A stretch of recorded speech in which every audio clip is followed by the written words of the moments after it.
Queer Athens. Queer Greek history, one story at a time.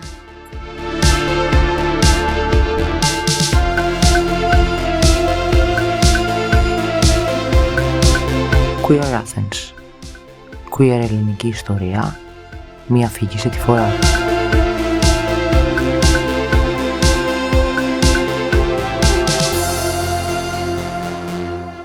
Ονομάζομαι Πετροπούλου Ειρήνη. Είμαι κάτι δεκαετίες ακτιβίστρια στον ΛΟΑΤΚΙ χώρο. Πέρα από το ότι My name is Eirini Petropoulou. For several decades, I have been an activist in LGBTQ spaces. I have participated in many things, especially in the last few years. But let's see how this whole story got started. The story begins before my teenage years. At that time, I wasn't yet aware of any stigma. I had no point of reference at all. Imagine that in a 4-volume psychological encyclopedia we had in my house, homosexuality was mentioned only as a disorder, a perversion. So imagine my shock when I first opened it and saw that. I said, "Oh." I snapped it shut and I didn't look at it again.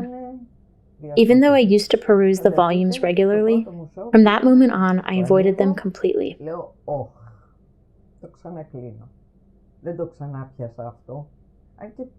Είχα κοιτάξει και τους 4 τόμους κατά καιρούς, μετά απέφευγα να αγγίξω καν αυτό το τετράτομο. Άρχισα να ψάχνω το τι γίνεται. Λοιπόν, δεν υπήρχε τίποτα. Οι παρείες της κοινωνίας. I tried to start searching for answers, but there was nothing. Sometimes when there was a sex crime or a scandal, anything involving pariahs and outcasts, I would hear people saying, and I'll use the word I heard, "Well, he must have been a faggot out cruising." That was my second shock. Πρέπει να ήταν πούστης και ψωνιζότανε. Το δεύτερο που έκανα μέσα μου.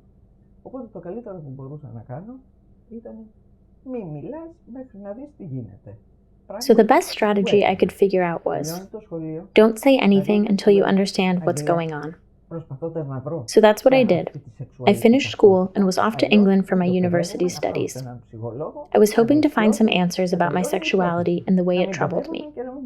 I figured if I couldn't find any answers, I should then go to a psychologist to straighten me out, so I could stop torturing myself and others. Mostly myself. Fortunately in England, because we are talking about the early 1980s, I left Athens in 79 and came back in 85. In England, we managed. First of all, the helpline was advertised, a telephone hotline for homosexuals. From there, I found my way at the university. I made friends, got involved in organizations both on and off campus, and I finally began to understand my sexual identity. Because I was involved from the beginning with the activist movement in the city where I was studying, Cambridge, a politicized sexual identity emerged for me. But my first priority early on was my personal sexual identity. The political part followed.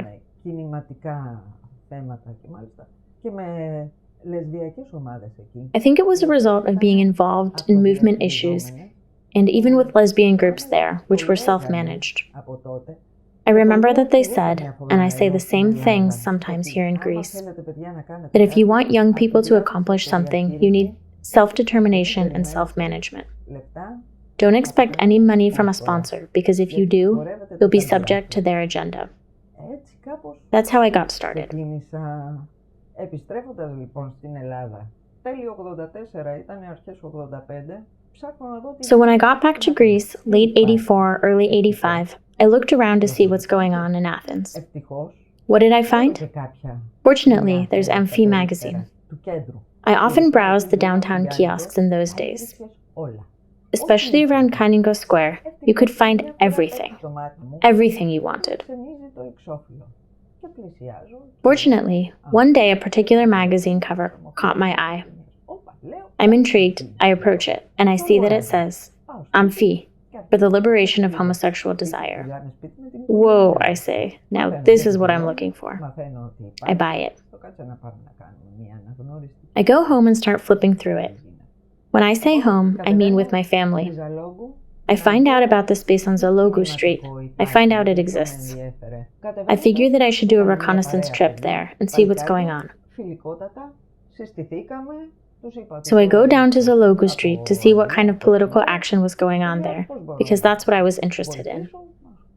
When I arrived, there was a group of young people hanging out, very friendly and welcoming.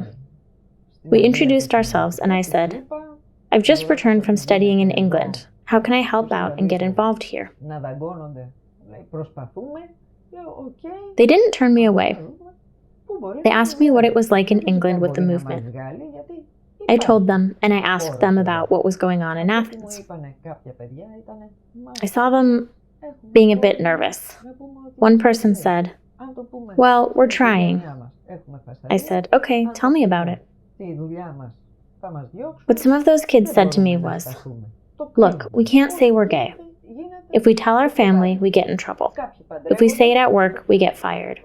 We have to hide it. Whatever happens, happens in the dark. Some people get married."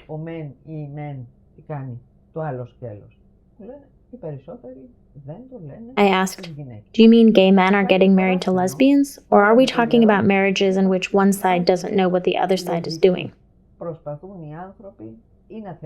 They told me that most men don't tell their wives. I thought it was strange, but over time I realized that there is a certain logic to it. People are either trying to cure themselves because that was a prominent discourse at the time, or they're leading a double life and hiding it behind the image of a respectable citizen. They were just having a marriage to cover up their homosexuality.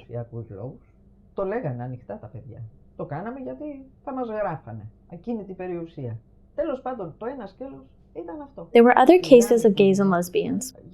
Okay, they did it for financial reasons. They said openly, "We did it just to make our parents happy and inherit the assets they promised to us if we got married." Anyway, that was one strain. All the marriages that took place to hide the homosexuality. The space on Zologo Street was the office of AKOE, the Greek homosexual liberation movement, which published the magazine Amphi. That's how I got to know the place. I didn't meet Lucas Theodorakopoulos, its founder, at that time, because he had already left, but I met others.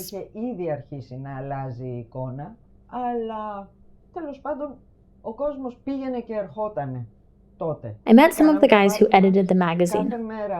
The magazine was then taken over by Valianatos. It was already starting to change. But anyway, people were always coming and going at that time. We had our parties. Every day, the office drew at least 10 or 20 people. They would come down to hang out and talk. Friendships were formed. There was the first telephone hotline that was created in Greece. Δεν βάραγε το τηλέφωνο και το σήκωνε ο καθένας μας.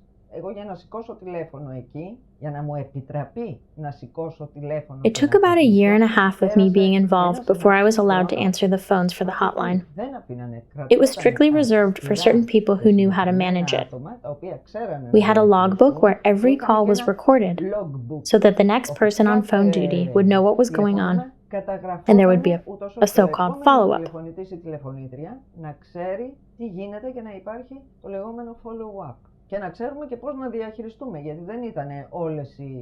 You had to know how to manage the calls, because not all situations were this simple one, like, "Guys, I'm from the country, I have to say 2 things to unload, I have to sleep peacefully." And of course, there were some callers who just abused the line to make fun of us. But what kind of jokes and what kind of pranks and what kind of threats this line was getting isn't important. It was the first telephone support line in Greece. AKOE never became an official organization with a constitution, and that, unfortunately, ultimately led to its demise. But the goal of AKOE, and what the magazine Amphi was all about, was the liberation of homosexual desire. We were trying to get gays and lesbians to accept their sexuality, to understand that there was nothing wrong with them, to deal with it personally first and then move on from there. Plus, thanks to Amphi, there was visibility of the Athens gay community. It gave a form to homosexuality. Πολλά με την πολιτεία δεν είχαμε. Εκτός αν υπήρχε κανένα περίεργο νομοσχέδιο, όπως We didn't have much interaction with the state unless there was some weird legislation on the table, like the one inspired by Ladas from his time as the Minister of Public Order under Greece's military dictatorship. That bill was then re-proposed in 1977 by the administration of Konstantinos Karamanlis. It was before my time, but that bill targeted homosexuals by criminalizing cruising. Those events inspired the beginning of AKOE in 1977. In 1978, the first issue of Amphi magazine came out, if I remember correctly. The magazine unfortunately ceased publication in my hands in 1991. I'll explain what happened.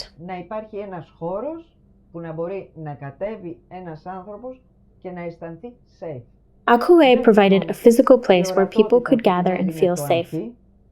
Secondly, they published Amphi to promote visibility.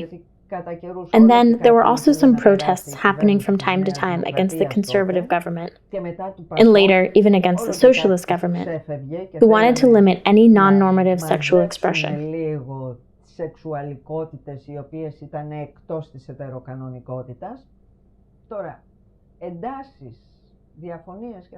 Now, when you're working with a lot of people, disagreements are inevitable. It's just not possible for everyone to agree with each other all of the time. In the movement, sometimes we would fight, sometimes we'd get along, sometimes we'd have different views on organization, on management, on issues, whatever we were facing. In a political movement, that's what happens. And we grew closer through solving these problems. Once a week, there was a General Assembly meeting. The magazine was run by an editorial board of 5 people. These 5 wrote the content and decided on the features. There was one person to act as the designated legal representative. The finances were never robust and never could be robust.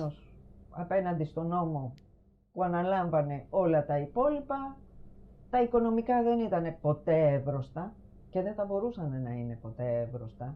Δηλαδή, βάζαμε ρεφενέ να βγει. Ο άνθρωπος που είχε την ευθύνη του That is, we all pitched in and gave money to the person who was in charge of the magazine.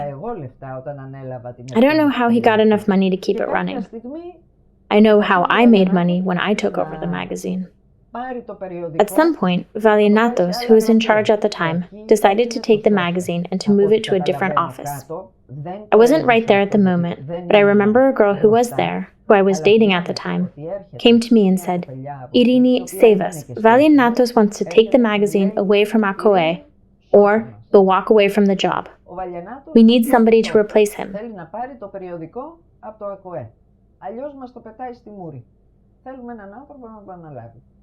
Εγώ δούλευα σε εκδοτικές εταιρείες τότε. Επειδή ήξερα τη διαδικασία έκδοσης. I was working in publishing back then. Because I knew the publishing process, the first thing I said was, "Come on, no big deal. I can get this situation straightened out legally, as long as everybody agrees. And we can keep printing our magazine. From then on, if we want something, we have a whole publishing company with a whole printing plant available. I don't think my boss will say no if he gets paid for the job. And if he starts looking at me funny because of my affiliation with AKOE, so what? I'll come out at work. I can handle that."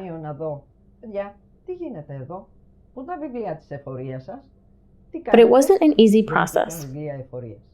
We finally got to the point of asking the editors, "Guys, what's going on here? Where are your financial records? What are you doing?"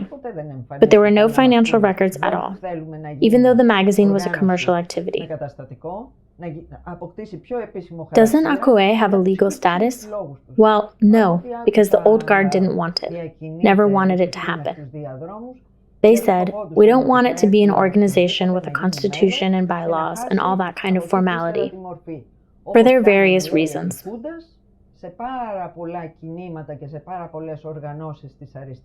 From the rumors that I heard, they didn't want AKOE to have official status because they were afraid that anyone could then come join. They were worried about nefarious infiltrators because that was a common practice of the dictatorship and caused the demise of many leftist organizations in recent memory. Okay, sure. But by that point, we were no longer living under the junta. We now had a socialist government in Greece, so there was no chance of that happening. I thought it was highly unlikely, but to reassure them, I said, okay, I'll get the legal advisor and the financial advisor of the publishing company where I work to tell you guys exactly what's going on. I had already briefed those people. That was my first act of coming out in my professional life, by the way. So, the professionals came into the ACOE offices to explain the matter. They gave ACOE some options.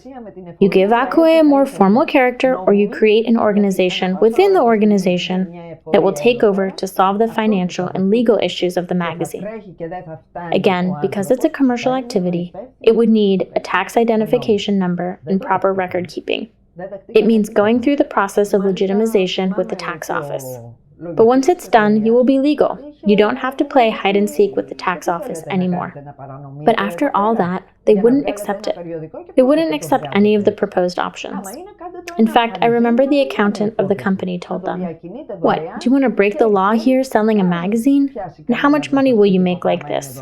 If it's just a fanzine distributed by hand, nobody will stop you or catch you. But come on, you have this thing for sale on the newsstands. It's not acceptable." Fiscally, things were starting to get difficult at that time. PASOK, the Socialist Party, was in power, and they were trying to get Greece's finances together, just before Tsvolas, the Minister of Finance, gave it all away. So here comes Gregory Valianatos one fine morning with a new founding charter for something called EAK, Elliniki Homophilofiliki Kinotita, the Greek homosexual community. It's settled. EAK will take over the magazine. ACOE will stay as it is because the old guard don't want to change. The flock agreed.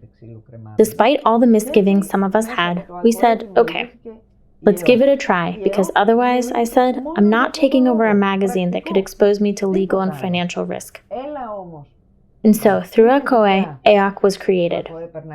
EAK was created just for this practical reason, nothing else. But inevitably, with this setup, ACOE takes a back seat. Already at that time, the organization had begun to wear out. It needed renewal, more energy and fresh blood. And indeed, if it wanted to continue to exist, it should have put more emphasis on visibility. It should have been more outward-looking. ACOE could have voiced the community's needs and demands, which were so numerous at that time, all of them unfulfilled. But to do any of this, ACOE needed legal standing, which they refused. So the legal issue was resolved by creating EAK. Well, one fine morning, I was bringing something to the Amphi offices on Zalogu Street, and when I entered, I was surprised to find the offices empty. Apparently, the management of EAK had decided that we no longer needed to have the Zalogu space, as it served no purpose. The people come and go, they put on their shows, they have their fun. But now there were bars here and there were other places to go, so we didn't need that spot anymore. So I'm left with a magazine with no headquarters, and I have to keep that thing going.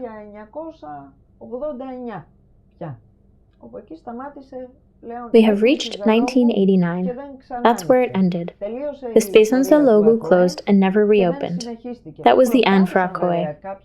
Of course, some people tried to continue it. It was over by then. The core members were all gone. That is, we accepted the news about ACOE and said, okay, guys, let's give it a decent funeral and move on. So we had EAK, of which I was a founding member, and I stayed close for as long as I was in charge of publishing the magazine. But we lacked a clear vision for that organization.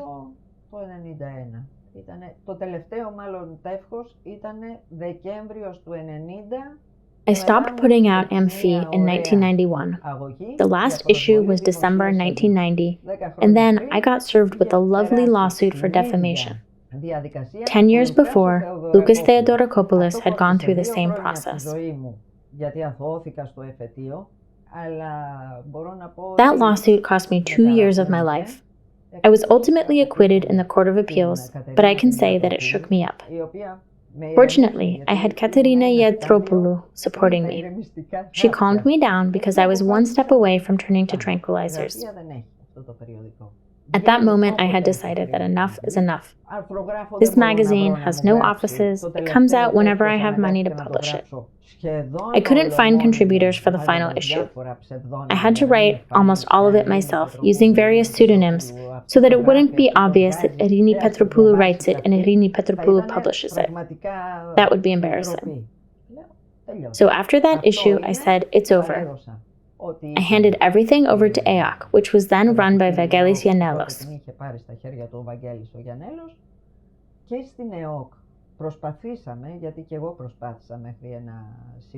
And in EOC we tried, because I also tried up to a point to get people together, to have at least a couple of days of open house for gay people to gather. We had created a safe space again. We tried to revive the telephone helpline. Well, it wasn't that easy because we had to publish a new number. We received some calls, but it didn't have the same traffic it used to have. Κάποια τηλεφωνήματα τα δεχτήκαμε. Δεν είχε την κίνηση που είχε παλιά. Από πλευράς ποσοστώσεων μπορώ να σου πω ότι In terms of numbers, I can tell you that back in the days the ACOE hotline was running, it received a minimum of 20 calls per day. They weren't short 5-minute calls. These calls could be half an hour or more. We were trying to get people to wake up. There were people who were on the verge of a nervous breakdown, and they were calling in. It was a lot of work.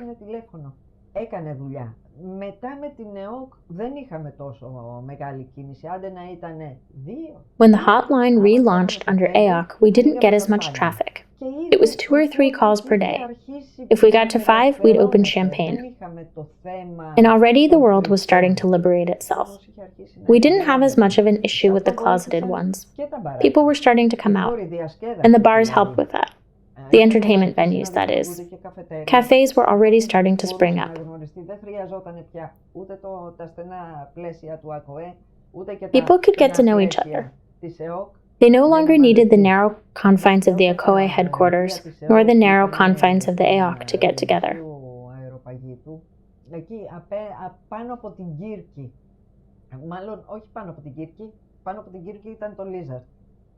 When the EOC offices were on Dionisio Aeropagitou, in a small space above the popular bars Kirke and Lizard, that's where we lucked out, because if we wanted to have a general meeting, a gathering to discuss some issue, well, we'd look at our watches and say, where is everybody? Are they coming? And I'd say, wait, I'll go down to the bars and I'll round everybody up. I told the people in the bars, pay up and let's go upstairs for the meeting, because we won't wait for you until the sun comes up. We have personal lives. And that's how people would gather.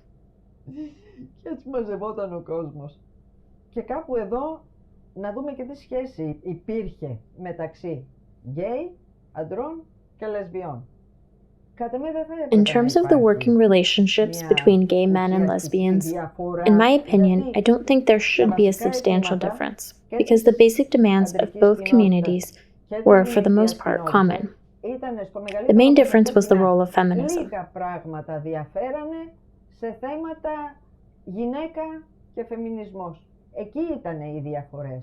Έλα όμως που δεν υπήρχε. However, there was no easy way to sustain a partnership between these two groups, gay men and lesbians, who were in the same community fighting for the same things. They were fighting for liberation, for equal rights. They were fighting for safety and security in their everyday lives. Για μια ισονομία, για μια ισοπολιτεία. Θέλανε μια ασφάλεια στις καθημερινές τους εξόδους στη ζωή τους. Θέλανε καλύτερη ιατροφαρμακευτική. They wanted better health care, meaning that all doctors should know how to address the needs of patients with sexualities across the spectrum. Όταν έχουν να κάνουν με άλλες σεξουαλικότητες. Το ίδιο και στην εκπαίδευση. Σε όλα αυτά τα φάσματα. Οι γυναίκες, εντάξει, είχαν και το να παλέψουν και το θέμα της ισότητας των φύλων. Women also had the gender equality issue to contend with. That was the only difference between lesbians and gay men. In the early days of ACOE, there was a lesbian contingent, but I wasn't there at that time. From what I've heard, there was no way the partnership was going to last long. Δεν υπήρχε περίπτωση η συνεργασία να έχει μεγάλη διάρκεια The fact that they were fighting over page quotas within the magazine was just the tip of the iceberg. The lesbians left Akoe because they couldn't get the guys to agree to the 50-50 print space allocation that they wanted.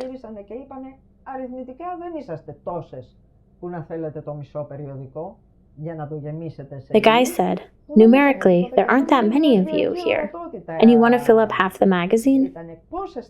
And in fact, even if the allocation had been granted, they still didn't have enough writers or content to fill it. But anyways, let's not dwell on that, because that's my own opinion. Φύγανε και συνεργαστήκανε με φεμινιστικές οργανώσεις, θεωρώντας ότι εκεί είναι πιο κοντά. They left and went to work with the feminist organizations, thinking that they are closer to women's needs. It was the Women's House on Romanou Melodou Street. When that house closed down, they were always in some feminist organization or another. Wherever there was a feminist organization, there were lesbians in it. Sometimes they would be an organized group, sometimes just individual members. Either way, the lesbians were making a mark on the feminist movement. Προσπάθησα αργότερα, όταν είχα κατέβει στο ΑΚΟΕ και μου είχαν πει τα παιδιά μου... I tried later on. The Akoe guys had said to me, "Why don't you go to where they have their groups to say, okay, we're sorry, let's work together, because we have to work with the lesbians on a lot of things." And I became the black sheep of the lesbian community because of my work with Akoe. They didn't approve of me working for Akoe, but I don't regret it. Με την οποία διαφωνώ και διαφώνησα και έντονα τότε, προσπάθησα να δημιουργήσω μία λεσβιακή ομάδα μέσα στο ΑΚΟΕ. Μου κατέβηκαν και κάνα 2 τρανς γυναίκες. Εγώ δεν είχα πρόβλημα. I did try to create a lesbian group within Akoe. I had a couple of trans women show up. I had no problem with the trans women joining us, but some of the other women objected. They said things like, "If you're trans, what are you doing here?" "But I'm a woman too, like you," one of them said. I stepped in to calm things down. Anyway, that group was disbanded before it was even a semester old. Λοιπόν, όπως λέω, δεν υπήρχε περίπτωση να συνεργαστούν για πάρα πολύ καιρό οι λεσβίες. Well, as I say, there was no way that lesbians and gays were going to work together for too long at Akoe. I tried by creating a lesbian group. It fell apart. Later, I tried creating another lesbian group within EOC. Δυστυχώς, κάθε φορά που είχαμε τη δικιά μας μέρα, θα μπαίνανε Unfortunately, every time we had our own day, all the other EOC staff would join in, first and foremost Vangelis Yanelos, saying, "Girls, while you're here, we wanted to do this and that." And we didn't have time to discuss our own issues. Anytime we went to discuss, to do something, to organize anything, they came to us with their own demands, because we were numerous and they were not.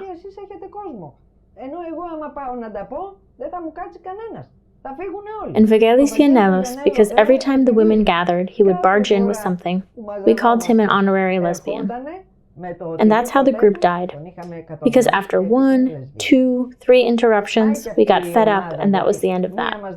We said we won't get together again unless you just want to have coffee and talk. Υπόθεση, δεν ξαναμαζευόμαστε εκτός αν θέλετε να πάμε να πιούμε καφέ και να τα πούμε. Την τρίτη και την καλύτερη είναι μια. It took years, but finally, the third time is the charm. And I got a request from the lesbians themselves to help form a group, which ended up turning into the Lesbian Group of Athens. Να βοηθήσω στη σύσταση μιας ομάδας ήταν η Λεσβιακή Ομάδα Αθήνας, η οποία, εντάξει, άντεξε. They survived a long time because they were self-organized, self-managed.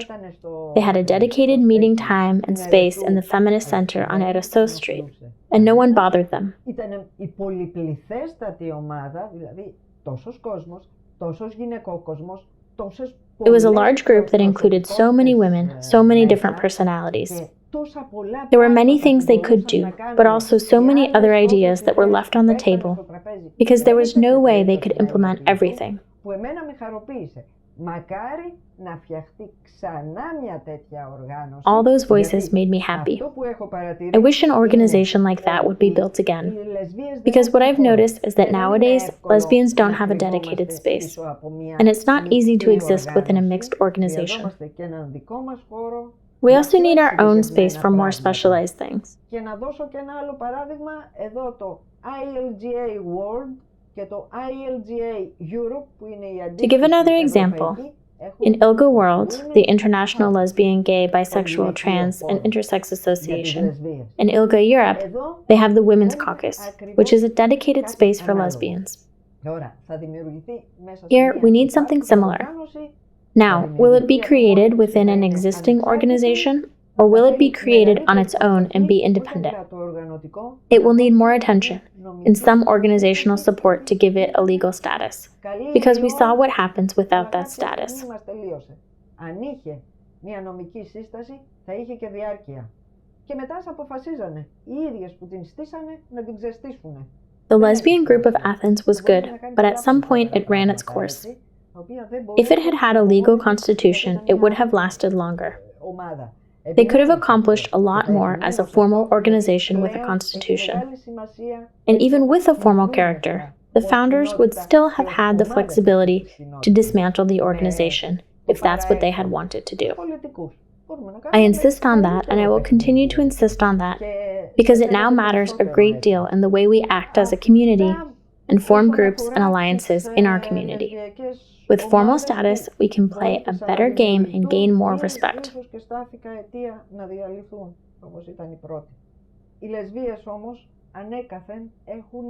So much for the lesbian groups that I helped to create, or maybe I was the cause of their dissolution, as with the first one.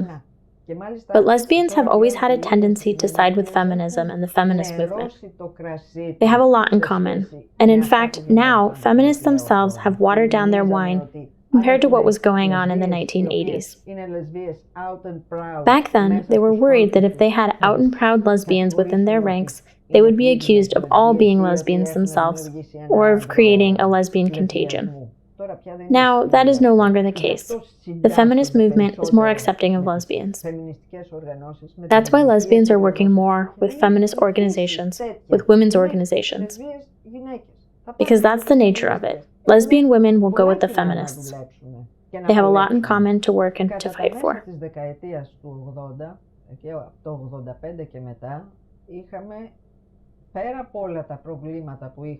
From the mid-1980s onward, we had more than enough problems to face as an LGBT community. We had the HIV/AIDS pandemic. It was a stumbling block for the movement. It froze the universe. Back then, the gay men would say, "You lesbians and the cockroaches will survive."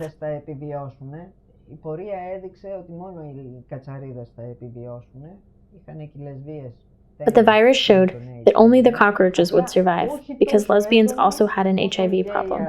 It was just less severe than gay men.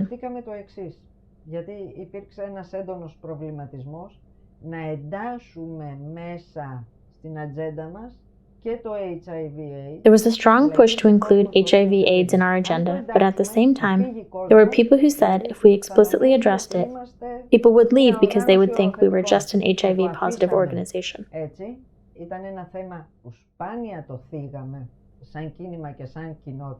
Because the stigma was so great, it was an issue that was rarely addressed directly and explicitly by the LGBT movement and community.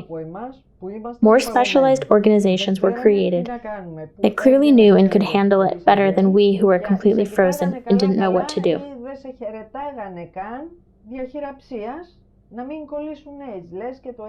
At that time, anyone known as gay was treated with so much suspicion no one would even greet you or shake your hand out of fear that HIV could spread through any contact.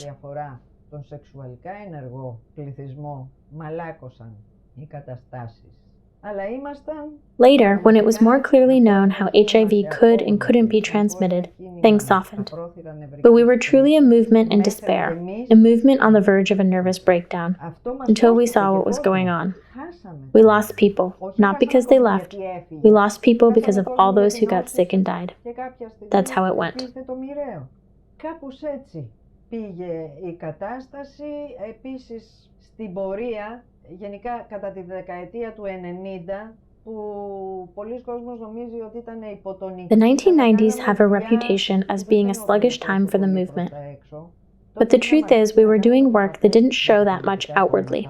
Είχαμε αρχίσει κάθε που γινόταν προεκλογική περίοδος να στέλνονται τα πρώτα. We were starting to make contacts with political parties. We started, every time there was an election period, to send the first tentative letters asking what is your position on the demands of the LGBT community, and putting our demands in concrete terms. We didn't get a response from all the parties, and we laughed about that. That is, the conservatives didn't answer. The communists, forget about it. The socialists and the leftists, they answered. They answered, not that we were always pleased with their agenda and the way they wanted to handle things.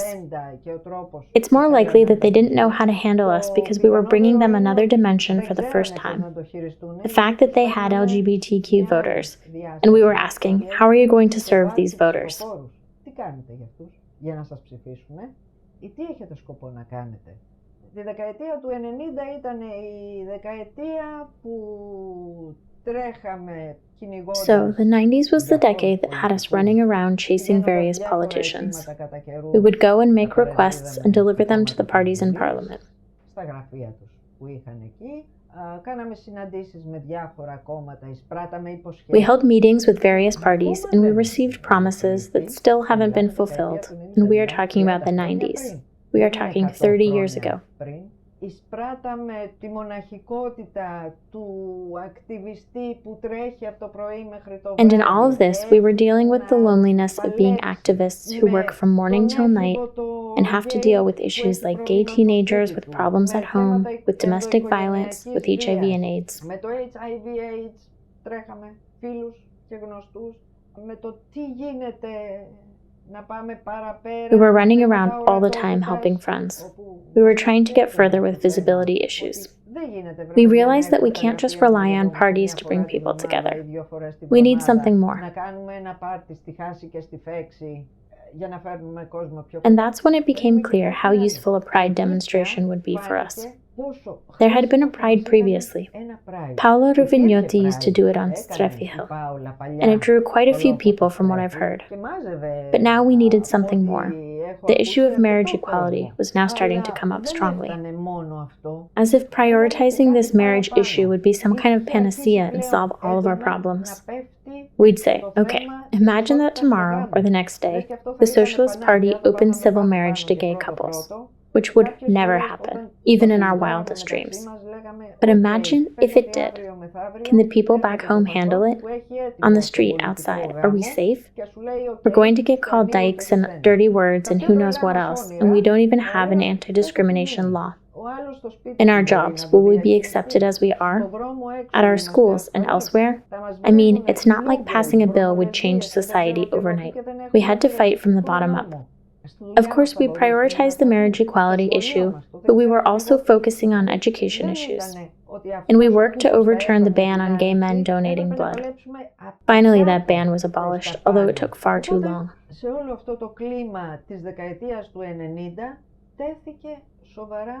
So, in the climate of the 1990s, the issue of greater visibility was seriously raised because those of us who were involved in the organizations saw that things were going well and we were getting some promises.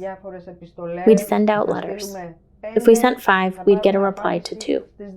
So we thought, in order to further pressure the politicians, we first need to target our biggest audience. That's to say, reach all those people who had stayed out of the organizations thus far. And I don't think that even nowadays we could gather all the people who come out once a year for Pride. Do you realize what would happen at the political level if all those people were out there organizing, working towards our goals? There would be no way Prime Minister Mitsotakis could say the things he says now, like his answer to marriage equality. Everything in its own time. If all of us were united and working, they would have already done it without so much as a debate. But anyways, I'm supposed to be telling you the story of how we organized the first Athens Pride. So we asked each other, how did Paola do her old Pride on Strefi Hill, you guys?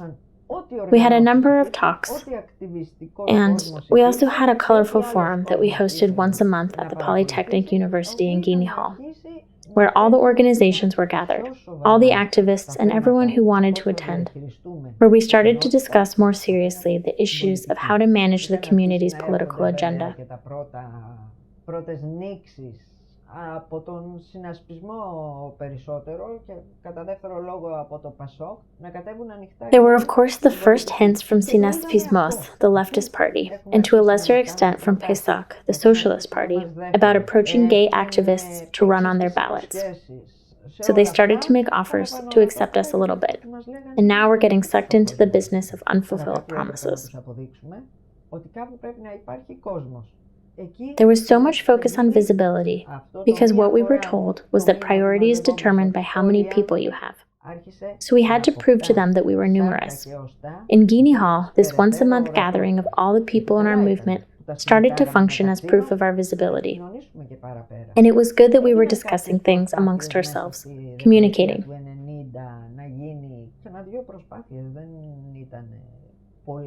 There were some attempts in the 1990s to do something like a public pride. A couple of attempts.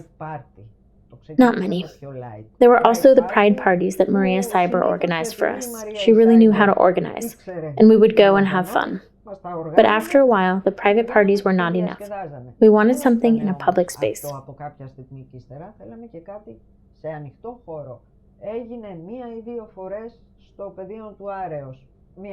There was an attempt once or twice to do a pride in Pediu Thuarius.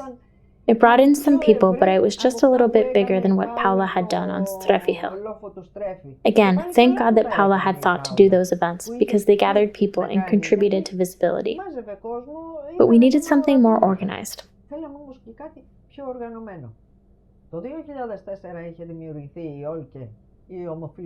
In 2004, Olke was created, the homosexual and lesbian community of Greece. For lack of other organizations, we ended up running a lot of things. One goal we set was to have an Athens Pride.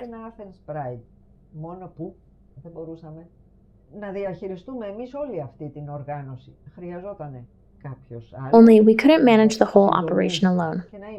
The other group who decided to coordinate it and actively put it on the agenda to get us all together was the Lesbian Group of Athens.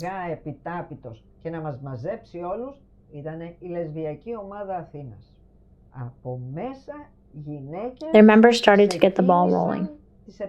We started to gather in houses and in cafes. The immigrant shelter helped us by lending their tents, tables, and chairs.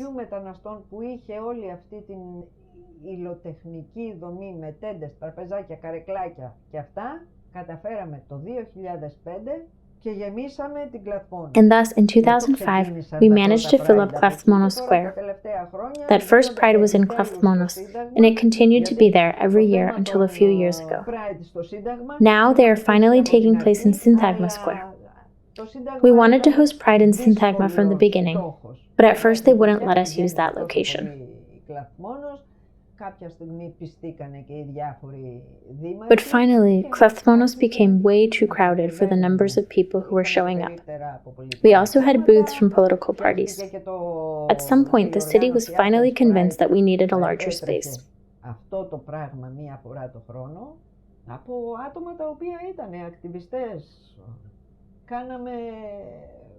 The Athens Pride organization was formed, which would run this thing once a year. I remember the first time, in 2005.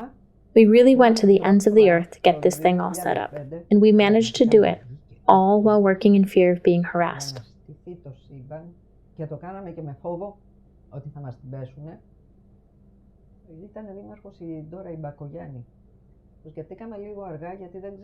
We were a little late in planning all of the logistics that first year. We didn't know about the procedures for asking the municipality to grant you a square. Dora Bakoyannis was mayor at the time.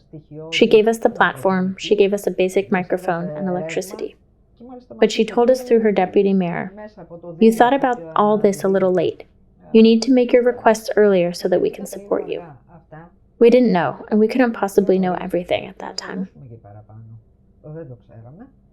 Δεν ήταν δυνατόν να τα ξέρουμε όλα εκείνη την εποχή, τα μάθαμε κι εμείς στην πράξη.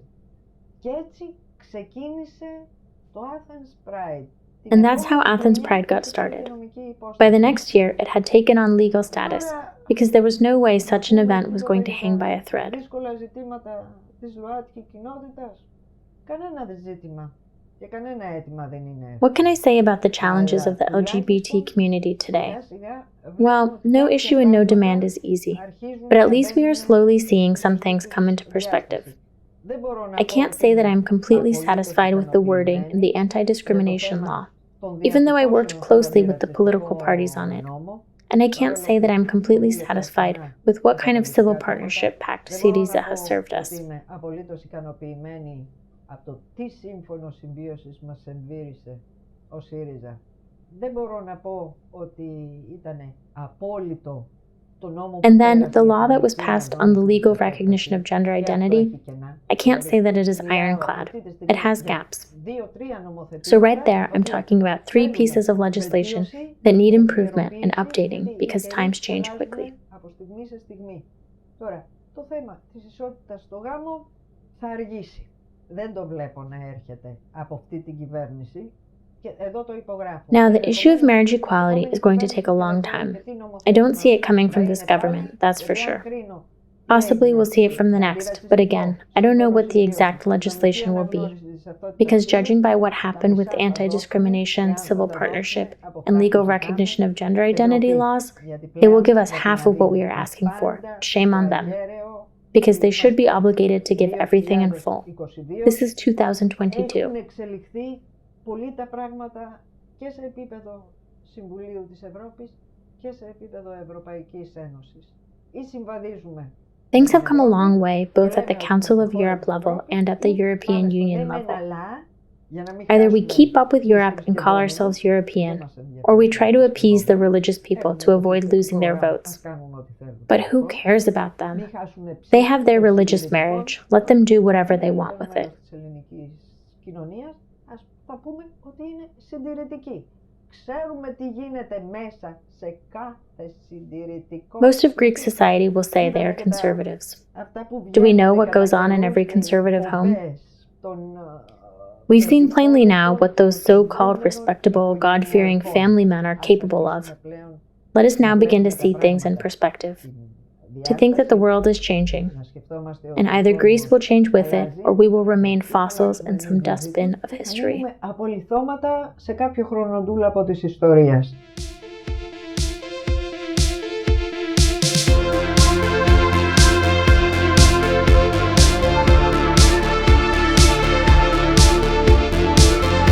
Queer Athens. Queer Greek history, one story at a time.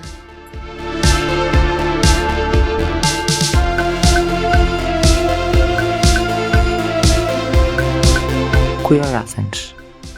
Queer ελληνική ιστορία, μία αφήγηση τη φορά.